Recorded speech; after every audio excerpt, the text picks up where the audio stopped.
Somehow I'm getting somebody with an L as the speaker, so I'm just going to go ahead and start, everybody. Okay, so first of all, I would like to welcome everyone to the League of Women Voters of Wisconsin's first in a series of 4 webinars on the National Popular Vote Interstate Compact. My name is Barbara Patrick, and I'm a member of the League of Women Voters. I'm active both in Wisconsin and in Oak Park, Illinois, where I have recently moved. In our democracy, we prize our citizens' right to have their votes counted. Every vote should be of equal value. One person, one vote. Yet, the President of the United States is the only federal office for which our votes are not equal. That is because 48 of our states award all of their electoral votes to the candidate that wins in that particular state, not to the winner in the entire country. Those citizens who vote for the state second place candidate essentially have their votes discarded. To remedy this problem, the League of Women Voters, among many other organizations and citizens, supports the direct election of the president and the passage of the National Popular Vote Interstate Compact as a way to accomplish direct election without amendment to the Constitution. Our speaker today, Eileen Reavey, is here to explain how this agreement between the states works and how, without a constitutional amendment, it will allow the election of the president to be determined by the nationwide winner. Eileen is the Grassroots director for the nonprofit aptly called National Popular Vote, an organization that has been promoting the National Popular Vote since 2006. She works in states throughout the country, building momentum and support for this issue state by state, training volunteers to be organizers and informed advocates for the cause. This is Eileen's fourth trip to Wisconsin, both in person and virtually. She has come to help educate both League of Women Voters members and Wisconsin constituents about the National Popular Vote Interstate Compact. I think you will learn much from her and enjoy her usual illuminating presentation. So lastly, please join me and welcome Eileen Reavey. Thanks so much, Barb. I really appreciate the opportunity to speak to all of you again and continue to work on this in Wisconsin. So I'm going to go ahead and share my screen. So to start with, we are going to talk about how we currently elect the president, which Barb mentioned briefly. So of course we use the Electoral College, right? So when this, on election day, you and I cast our ballots for the candidates of our choice, but the real vote is when electors meet in December and cast their ballots. So 538 electors are the ones who ultimately decide who the next president of the United States is. States are allocated 1 electoral vote for every representative that they have in Congress. So that means that every state has at least 3 for their 2 US senators and their 1 House member. So to win the presidency, you need to win a majority of electoral votes. So currently that number is 270. That should sound like a familiar number. That's what we hear pundits counting to on election day and the following days afterwards, like we had in 2020, of the path to 270. Who are these electors? They decide who the next president is, and oftentimes people don't know who they are. You might, as a league member who's actively engaged in politics, but the vast majority of people have no idea who the electors for their state are. So the US Constitution gives explicit power to the states to decide how their electors are chosen. So specifically, Article 2, Section 1 of the US Constitution reads, "Each state shall appoint, in such manner as the legislature thereof may direct, a number of electors." So state legislatures decide how to award their state electoral votes. And this is a power that the Supreme Court has termed a plenary power or an absolute power of the states. So currently, 48 states choose their electors based on whoever received the most votes in their state on election day. And so these are our statewide winner-take-all laws. So in California in 2020, the Democratic candidate got the most votes in California. They get all 55 of California's electoral votes. Same thing in Texas. Republican candidate received the most votes. They got all 38 of Texas's electoral votes.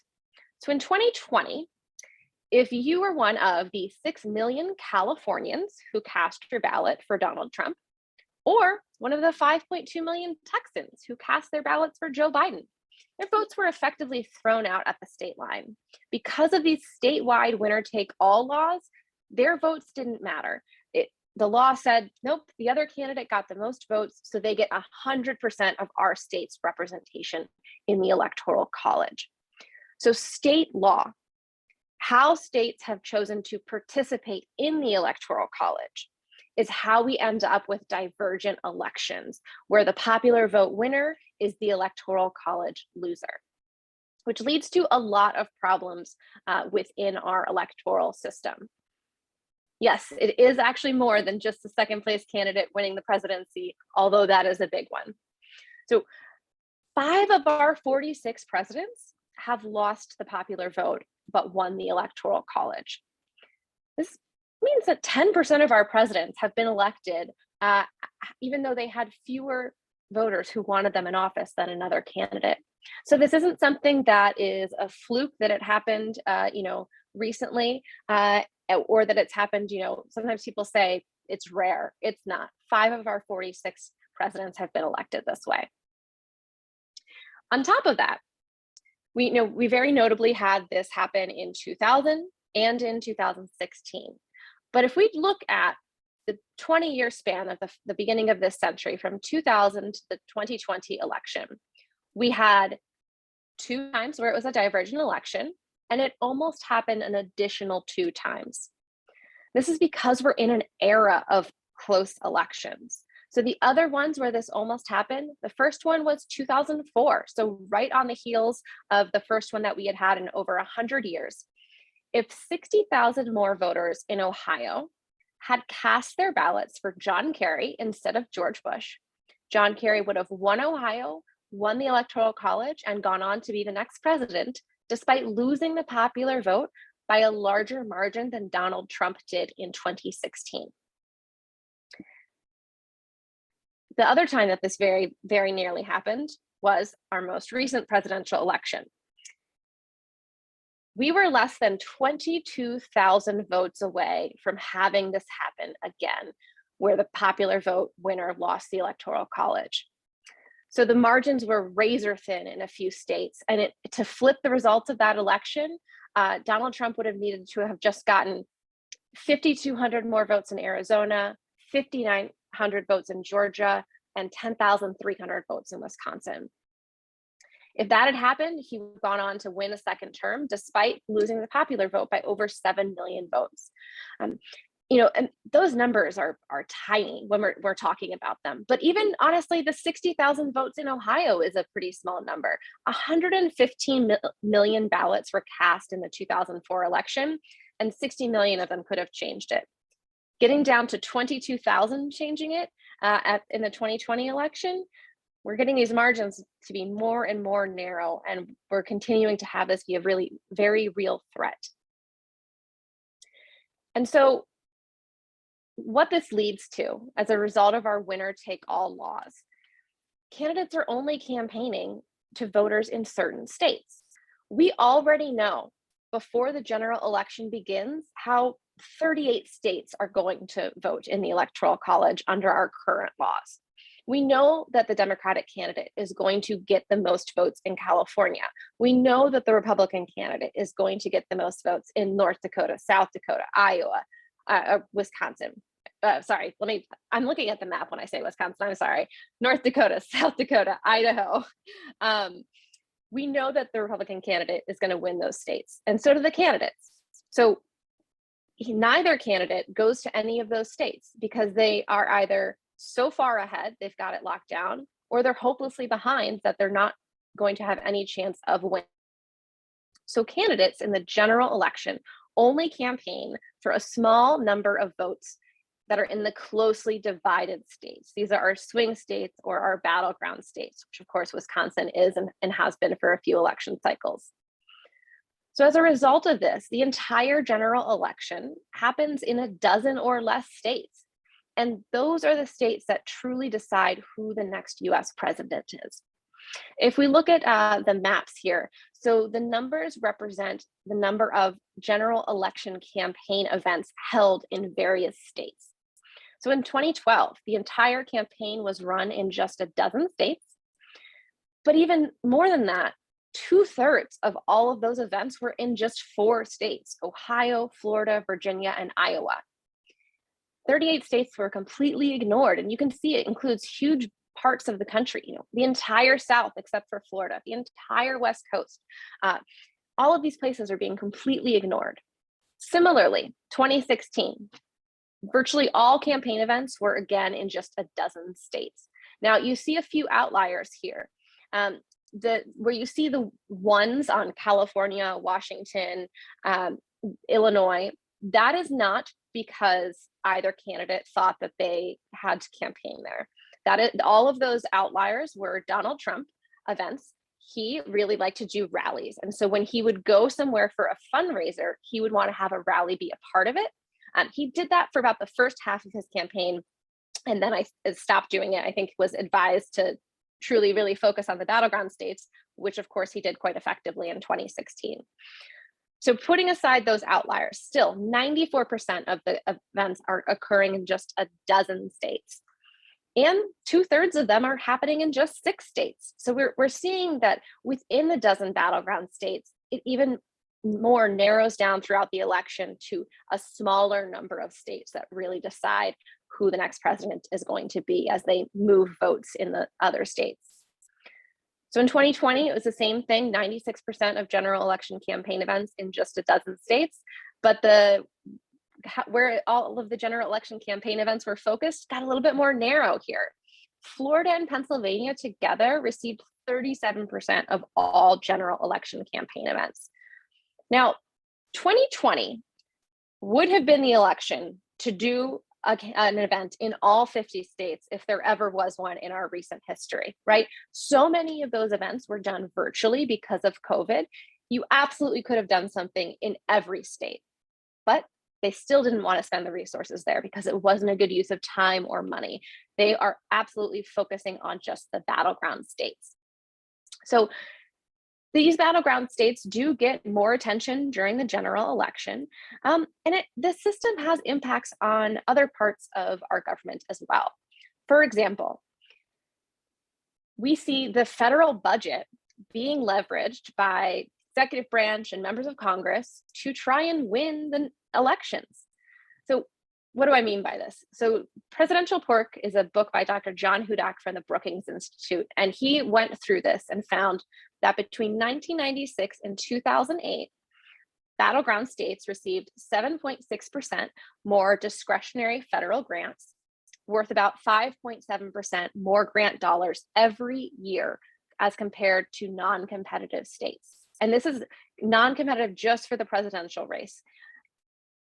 So that might sound like a small amount, but this equates to huge amounts of money when we're talking about 7.6% of all federal grants given out in a year. So within that time frame, Tennessee was right in the middle, being an average size state. If they had been a swing state in 2008, they would have received 300 more federal grants worth an additional $60 million every year that they were a swing state. So if they were a swing state for a 4-year cycle, that's an additional $240 million going into that state. And don't get me wrong, these are funds that are absolutely going to programs that I'm sure are worth it and are a good use of funds and are doing good work with that money. That's not the issue. The issue is that the government is being able to leverage tax dollars, paid for by you and I and people all across this country to try and win favor with their political party, to try and win the next election. They're using our public money. And that's something that just doesn't sit right with me, and I think doesn't sit right with a lot of people. In addition to that, highly competitive swing states are likely to get twice as many disaster declarations as non-competitive states. Again, a lot of money comes with these declarations. When I think that there would be some complex formula that someone in the Office of Budgets and Management came up with that puts in the severity of the disaster, how much infrastructure was impacted, how many resources do the local and state government have to respond? Was there already a hurricane in the state and they're just really tapped out? You'd think all of that would go in and be a part of the decision-making process. But if we're looking at the fact that swing states are getting twice as many disaster declarations, we can't deny the fact that partisan politics are being played here with very, very real consequences. And more than that, all 50 states are not considered when shaping policy, especially on the campaign trail. When candidates are trying to win votes, they're not talking about policies that matter to all 50 states all of the time, because we see candidates propose policies geared towards winning over voters in swing states. So 2 examples of this. No Child Left Behind was proposed by a Republican candidate for president and was the largest federal action taken into public education in the history of our country. The federal government getting involved in something traditionally run by states is not what you really expect from a Republican candidate for president, right? This policy was geared towards winning over education-minded voters, aka the elusive suburban moms in Ohio. And in fact, after George Bush won the presidency, because he won Ohio, and of course, because of the vote in Florida, he signed this law into effect in the Cincinnati suburbs. More than that, in the years that followed, swing states got 2 times as many exemptions from No Child Left Behind as compared to other states. On the other side of the aisle, when Obama was running for re-election, he had a federal tax credit program promoting clean energies. Ohio companies got nearly 4 times the average that went to other states. So states that happen to be closely divided during an election year benefit immensely from that fact. But what's really important to remember is that these states can and do change from election to election. And the perks of being a battleground state are fleeting. We saw some states that benefited in 2016. After the 2016 election, it was pretty clear that they were going to be a blue state, and they were completely ignored in the 2020 election. We saw that with Colorado as well. And there's not too much of a middle ground. Either you're a battleground state or you're not. And so once you fall into that not category, you're out in the cold with 37 other states, and you are back to effectively having your vote really not matter to the candidates, because they already know how your state is going to vote. So the statewide winner-take-all system is hurting the country. Candidates winning less popular votes can win the election, and it's happened more than with 10% of our presidents, 5 times in our nation's history. In the last 2 decades, we've had this happen twice and almost had it happen 2 more times. There are a lot of repercussions from this, and one of the ones that's very visible when we think about it, of our Supreme Court justices, 5 of them have been appointed by a candidate who lost the popular vote. There are real consequences for the way that we have minoritarian courts set up, and what happens as a result of that. So every American's vote is not equal. Candidates are just campaigning in certain areas, and they're not campaigning in all 50 states like they should be. So how we can change this is by moving to a national popular vote. Whoever gets the most votes becomes the president. This is how we elect almost every other office in the country, and it's time we modernize the presidential elections to make every vote equal.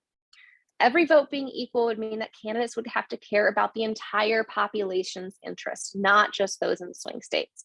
So we break that system where candidates are advocating for positions because they poll well with certain voters.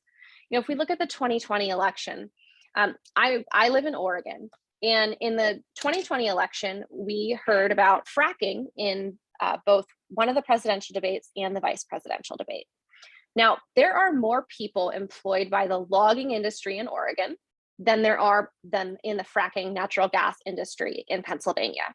But we don't hear about loggers, right? That wasn't on the top list of topics, but we heard about fracking because it is a topic that is very relevant to the state of Pennsylvania, a battleground state. Now, if we had a national popular vote, I think that what we might have heard about at those debates instead were wildfires. At the times of those debates, that summer of 2020, at one point we had wildfires in so many states that 1 in 5 Americans lived in a state that was being affected by significant wildfires. These states weren't being ignored because they were blue states like California and Oregon. No, they were red states as well, like Idaho, but there were no battleground states. And so as a result, we didn't hear about this issue that was affecting 20% of Americans. So the way that we do this is the National Popular Vote Bill. The National Popular Vote Bill guarantees the presidency to the candidate who receives the most popular votes in all 50 states and DC. You win the popular vote, you win the Electoral College. This is a bill passed by states to change how they vote in the Electoral College. So the state legislature replaces the current winner-take-all law with a new state law saying our electors are going to go to the candidate who wins the most popular votes in all 50 states and DC. And really importantly, this bill only goes into effect when states with 270 electoral votes have passed this bill and committed to this idea. So that's that 270 number again, because that's the number you need to win the Electoral College.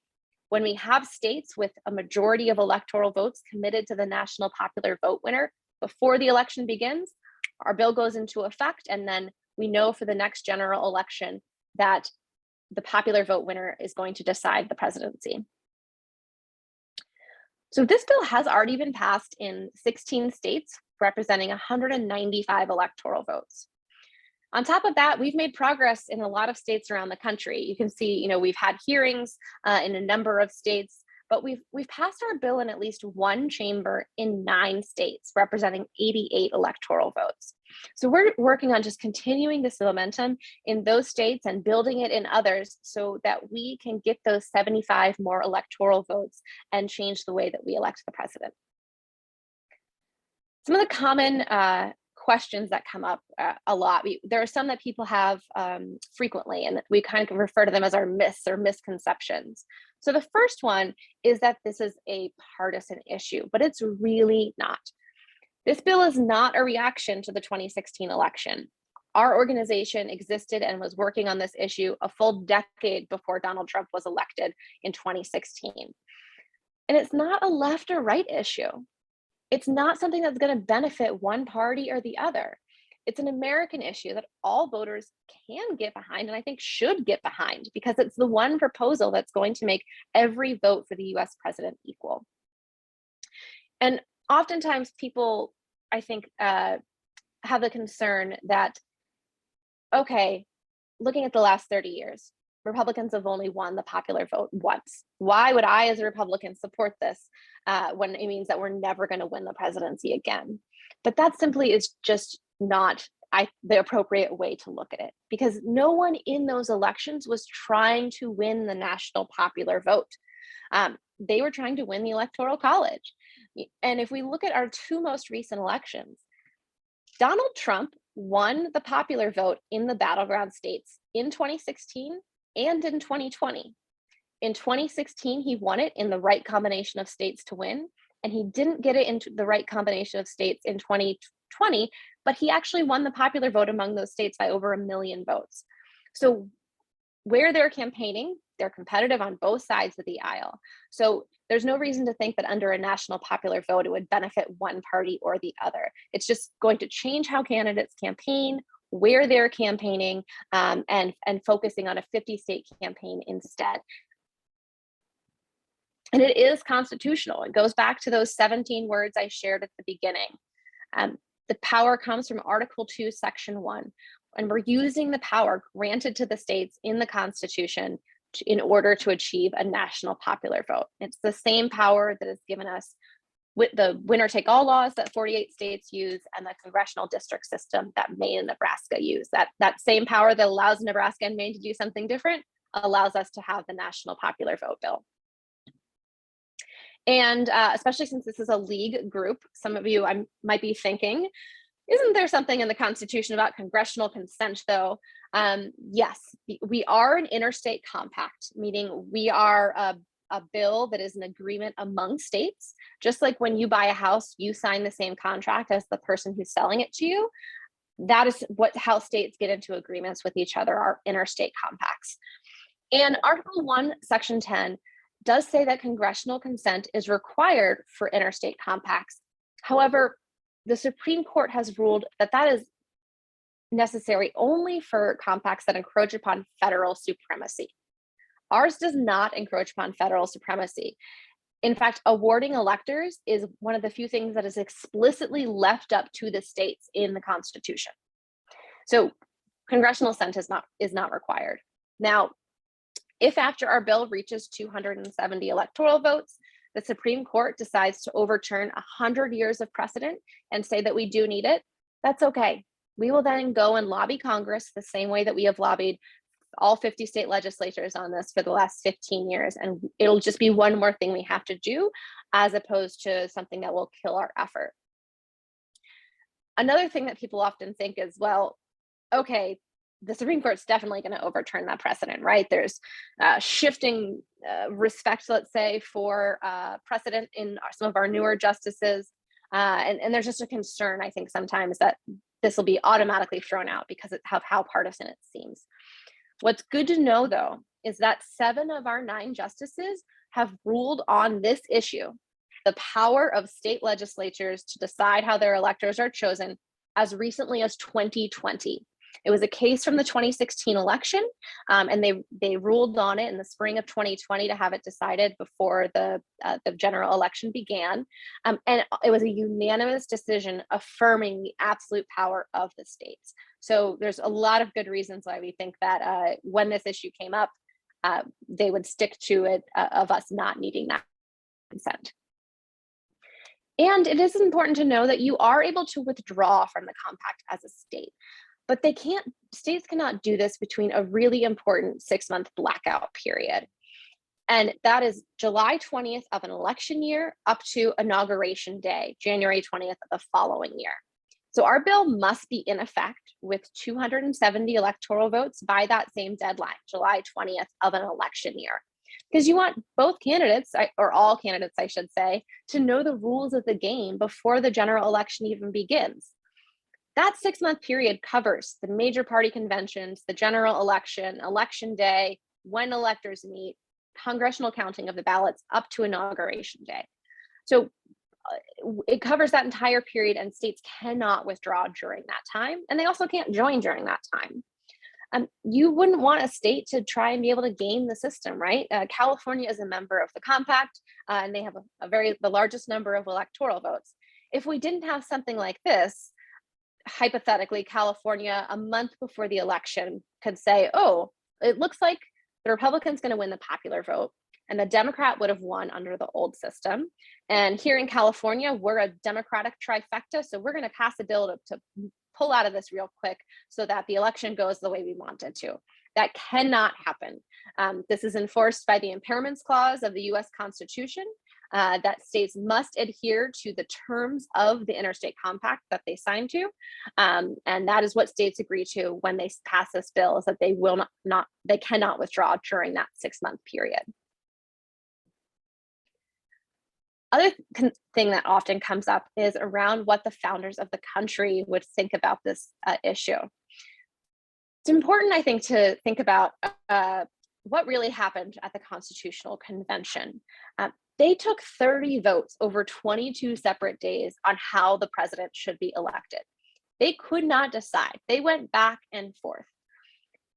Of all of the issues that they talked about and voted on, the winner-take-all law that 48 states use today was not discussed. It was not thought of. It's not mentioned in the Federalist Papers. It's not in any of the notes. It was just not discussed because it wasn't something that was thought of. So it's not as if what we're doing now is their exact intent. What their intent was to leave it up to the state legislatures. That is the closest body of government to the people. They can decide what is best for the voters in their state. And that is, in fact, what we're asking them to do. And of course, the way that we elect the president, aside from this, also looks pretty different now, right? In our first presidential election, only 5 states, 5, allowed citizens to vote for the president in any form. And of course, that was a very selection, few of citizens. And it wasn't until the 10th election for president that a majority of states used the statewide winner-take-all law that we are familiar with today. And another thing that often comes up is, well, okay, I like this idea, but aren't the small states going to be hurt by this? No. The small states, and if we look at the smallest states with 3 or 4 electoral votes, which that number actually went up to 14 states after our most recent reallocation of congressional districts. These are the most disadvantaged and ignored groups of state under the current system. 6 of them are decidedly Republican, 7 of them are decidedly Democratic, 1 of them is sometimes a swing state. As a result, they're not getting attention. They're not ignored because of their low population under the current system. It's because they're not closely divided battleground states. And as we discussed, that is where the power comes from. And they're not benefiting under the current system like I think a lot of people think that they might be. And this comes from thinking, okay, well, Wyoming has to turn out the fewest number of voters to control 1 electoral vote, as compared to a state like Florida, which had to turn out the highest number of voters in the 2020 election for every electoral vote. And that's because of we're using that same math that we use in Congress of every state getting at least 3 electors, 2 of whom are representing their US senators. But that math, it sounds right, but it's kind of nullified by the fact that these states have chosen to use the winner-take-all law. They gave that any additional power that they could have had away when they passed these winner-take-all laws, and they've made themselves, only relevant if if they are a closely divided state. In addition to this, we've had small states sign on. Vermont, Delaware, DC, Hawaii, Rhode Island have all joined the compact, recognizing that they will get more attention under a national popular vote than they do now. And on the flip side of that, large states aren't going to control the election. Sometimes people will say, okay, well, maybe I'll get 1 or 2 visits in my small state, but the majority of it is going to be in, California and New York. But serious candidates for office solicit every vote that matters. And every vote in every state is going to matter in our presidential elections for the first time under a national popular vote. So no matter where you are, your vote is going to be equal. So there's no real reason to think that they're just going to camp out in one state compared to another. They're going to go based on population. Now, looking at these numbers from the 2016 election, in the 2016 election, California had a population of 37.3 million. Hillary Clinton won by 4.3 million votes, and the breakdown went 62% for Clinton. Now, there is a collection of 14 states, which Nate Silver has turned Appalachia-fornia. These 14 states together are kind of the mirror of California, 37.9 million people. In the 2016 election, they had a 4.5 million lead for Donald Trump, and they broke 61% for Trump. So look, if you had all those states together, you wouldn't expect them to be ignored, right? So there's no real reason to think that they're going to be ignored any more than you think that California would be ignored. Candidates are going to go all over the country because people are all over the country.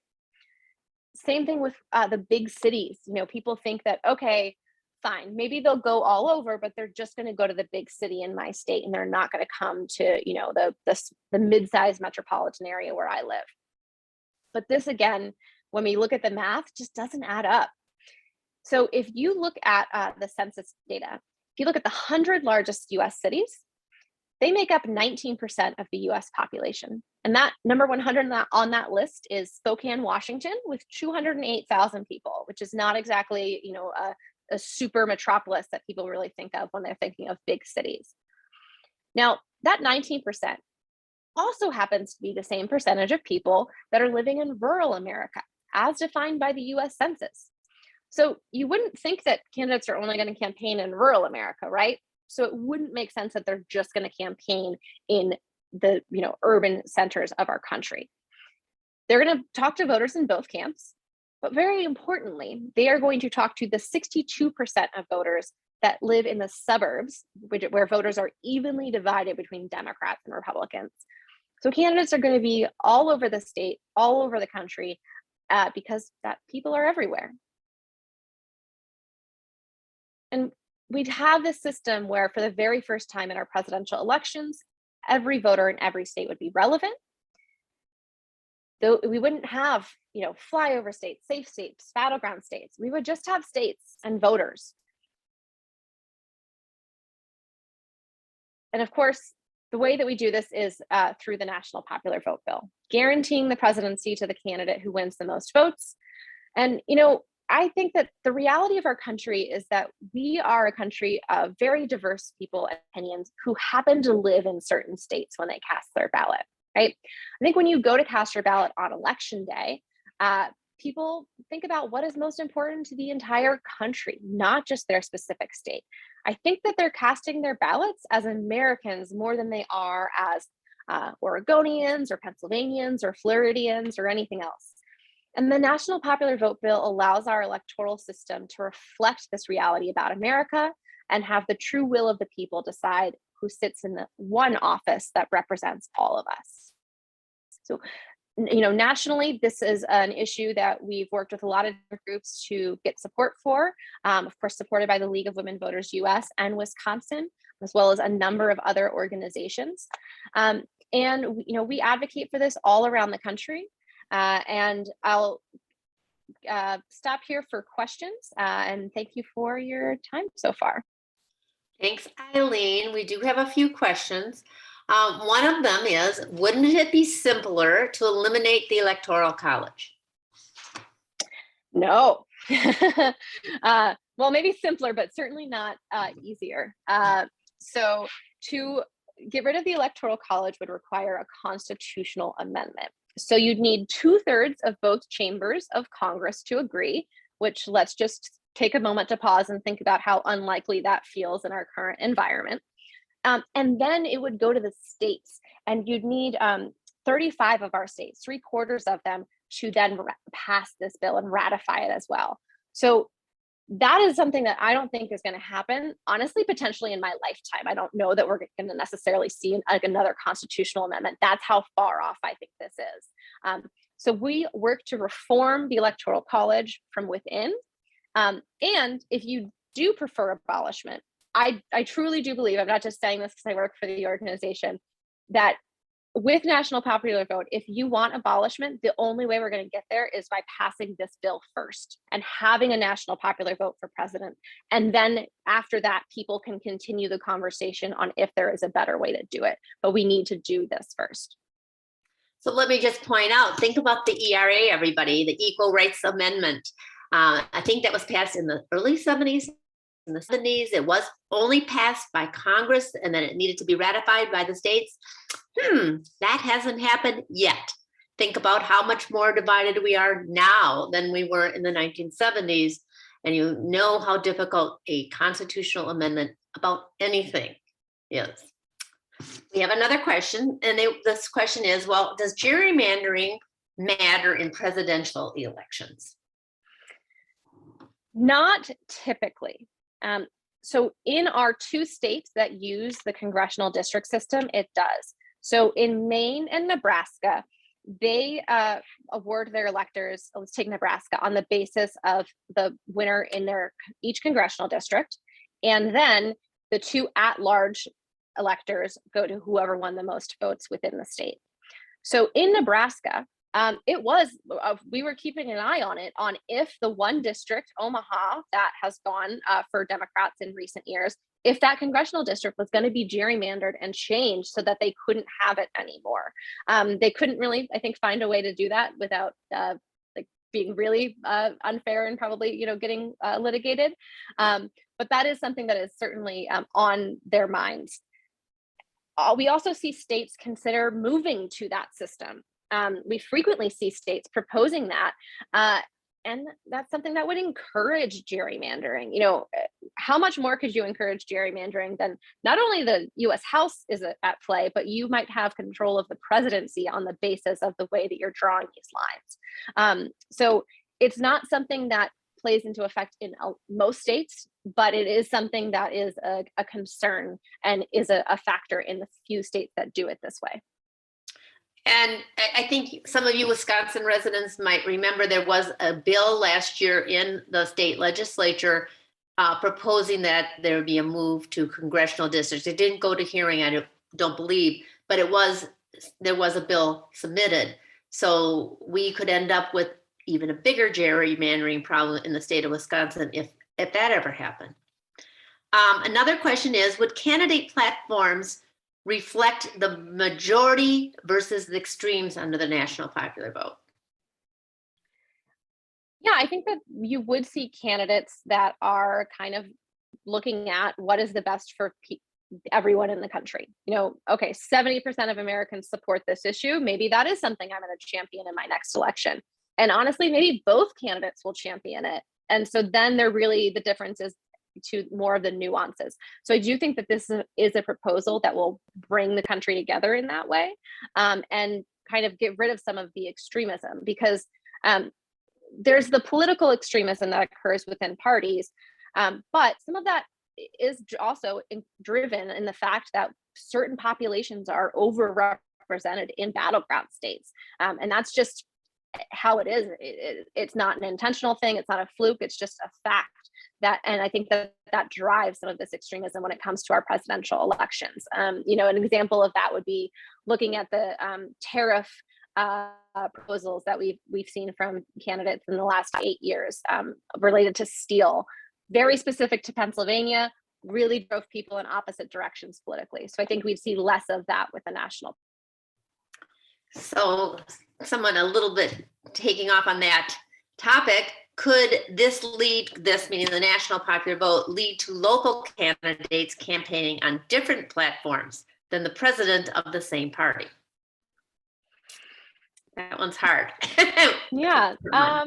Different question than we've had before. Yeah. Well, let me think about that. So maybe I'm going to extrapolate here. In Wisconsin, you see that more than I see that, because the candidates are coming to your state. And so maybe the local candidates are kind of mirroring those talking points more because they want to have a unified front.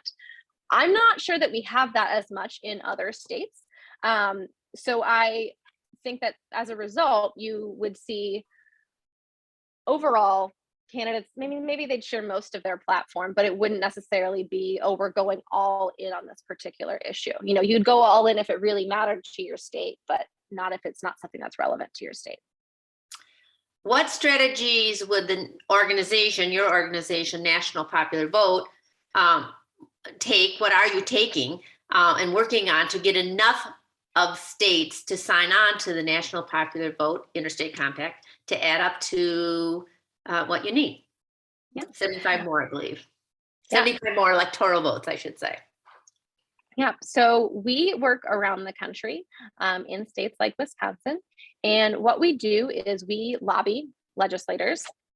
We talk to everyone, Democrat, Republican, Independent. We want to talk to you about this bill. We also have grassroots organizations that are working on this in about a dozen states at least that are actively working on this around the country. We try and support, our volunteers and give them action alerts. So, when we do have a hearing, we have people there. So, during the 2023 legislative session, I think it would be likely that we would have bills introduced in 15 states. Now, some of those are states where we know it's not going to pass that year, so we might not do as much work there.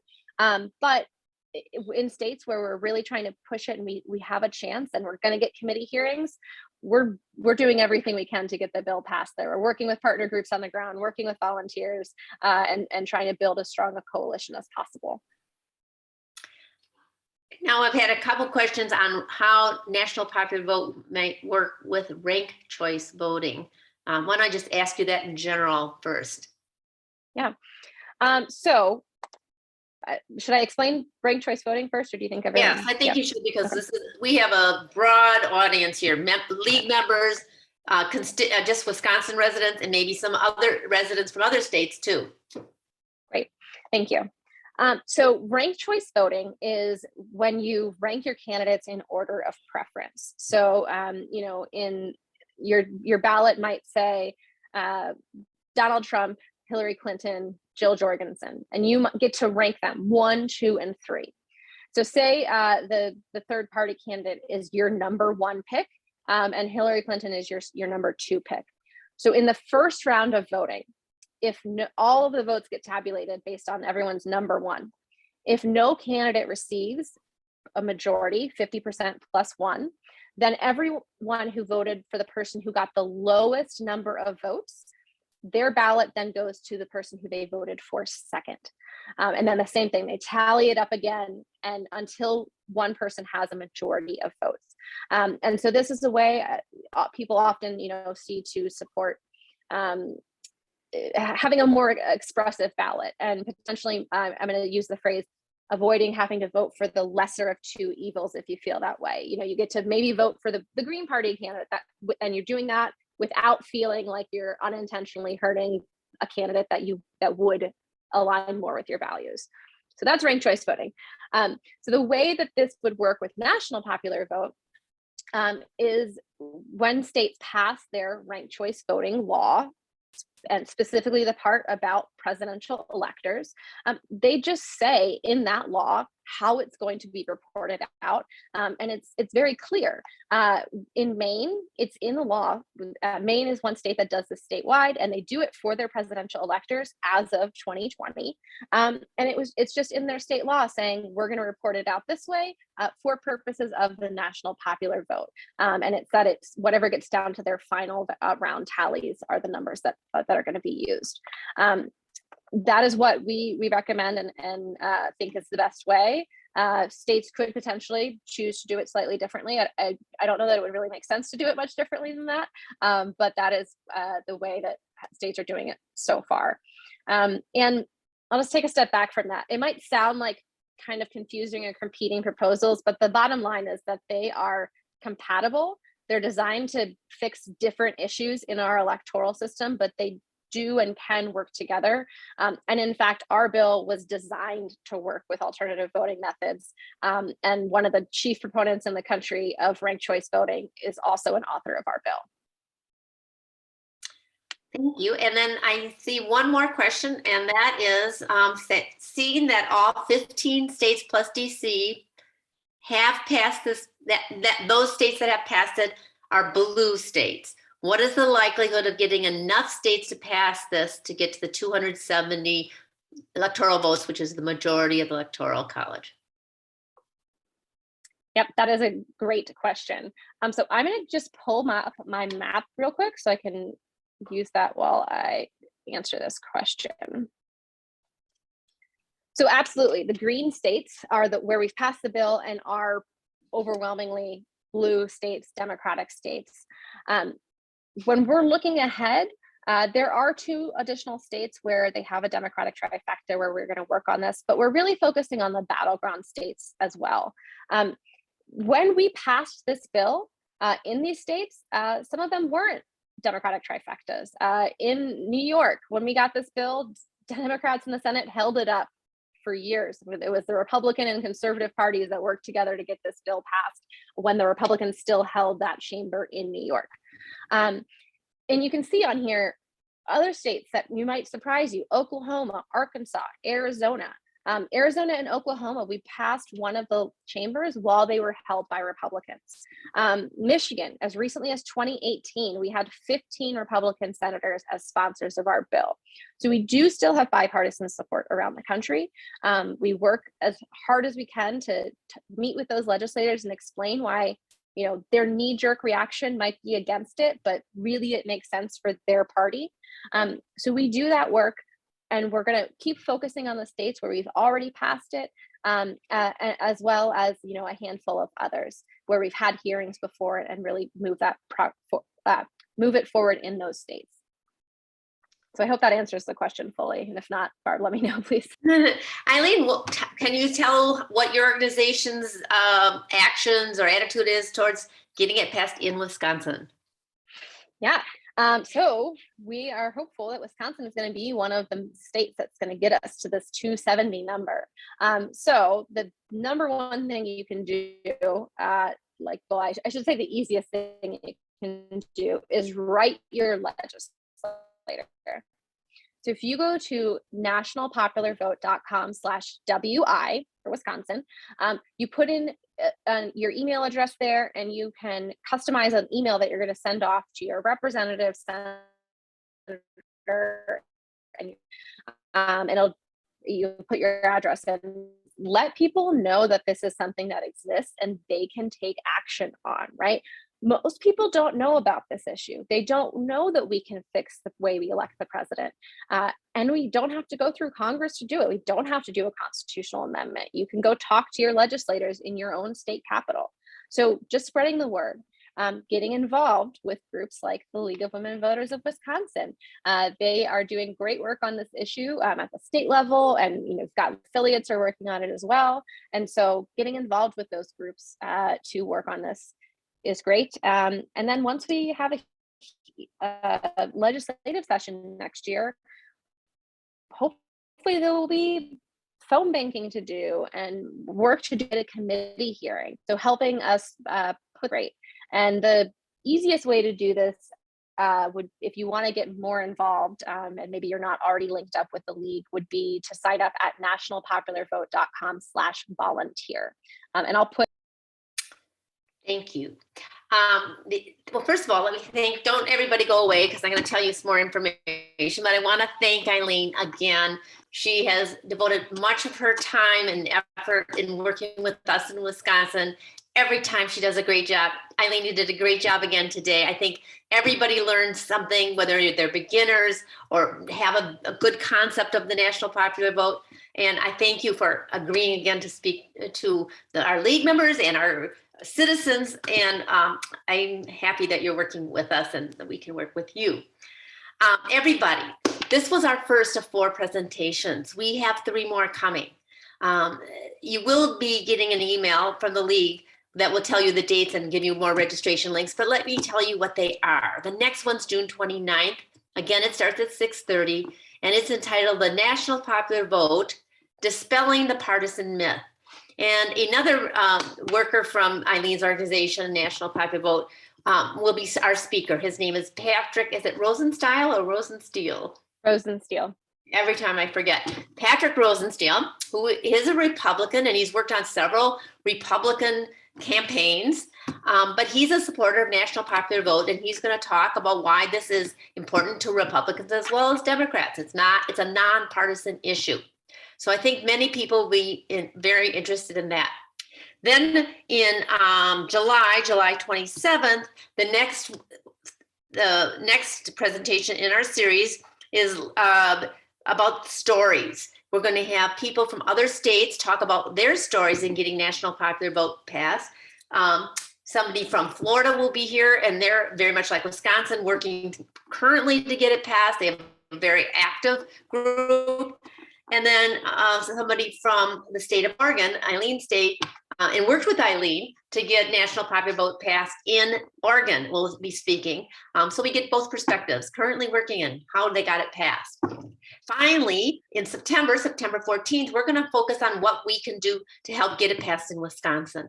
We're going to have people tell you specifics like Eileen talked about a little bit, like writing letters. Maybe we'll have a lobby day at the state legislature. So there'll be individuals talking about that. Plus, so far we have two state legislators, Senator Royce and Senator Agard, who will join us, and we're looking for some others who will talk about it from the legislators' side of this and what we need to do to get it passed. So I hope you'll join us. Let's see. In the chat, Molly just put in some of the links to sign up for those. You'll also get, as I said, an email with those links. So please join us for the next 3 presentations and help us get this passed. Again, thank you, Eileen. Thank you, everybody else, for joining us. See you in a couple weeks for the next presentation. Bye.